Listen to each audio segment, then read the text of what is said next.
నిజామాబాద్ లోక్సభ సభ్యులు గౌరవనీయులు శ్రీ ధర్మపురి అరవింద్ అన్న గారికి నా హృదయపూర్వక జన్మదిన శుభాకాంక్షలు. వారు నిజామాబాద్ లోక్సభ సభ్యుని గెలిచిన తర్వాత అభివృద్ధి ధ్యేయంగా వారు ముందుకెళ్తా ఉన్నారు. ఈ ప్రాంతంలో మనం చూసినట్టయితే రైతులు చాలా మట్టుకు చైతన్యంతో ఉంటారు. పసుపు పంటను, మిగతా వరి, మొక్కజొన్న పంటలను, కూరగాయలను కూడా చాలా పండిస్తూ ఉంటారు. గతంలో మనం చూసినట్టయితే ఇక్కడ పసుపు బోర్డు చాలా అవసరం ఉందని రైతులు చెప్పిన విధంగా వారు పసుపు బోర్డు తీసుకురావడానికి మోడీజీ, అమిత్ షా గారిని ఒప్పించి ఈ రోజు ఈ ప్రాంతానికి పసుపు బోర్డు తీసుకురావడానికి వారు కంకణం కట్టుకోవడం జరిగింది. అట్లాగే మనం చూసినట్టయితే మన దేశానికి స్వతంత్రం వచ్చిన తర్వాత మన నిజామాబాద్ జిల్లాలో ఒకే ఒక రైల్వే బ్రిడ్జి ఉండే, అది డి శ్రీనివాస్ గారి నాయకత్వంలో అయింది. ఈ రోజు పార్లమెంట్ సభ్యుని గెలిచిన తర్వాత వీరు దాదాపు 9 రైల్వే బ్రిడ్జిలను మంజూరు చేయించి పనులు కూడా వేగవంతం చేసే విధంగా ప్రయత్నాలు చేస్తూ ఉన్నారు.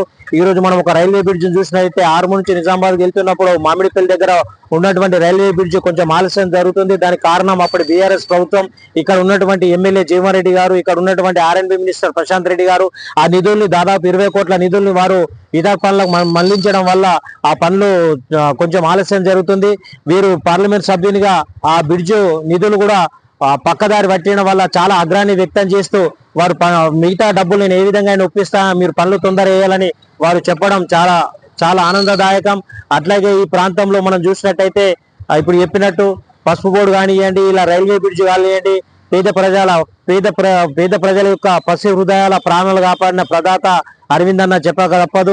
ఒక జోడెద్దు బండిలా ఇటు అభివృద్ధి కానివ్వండి, ఇటు సంక్షేమ ఫలం కానివ్వండి ప్రజలకు అందించడంలో వారు కంకణం కట్టుకొని ముందుకెళ్తా ఉన్నారు.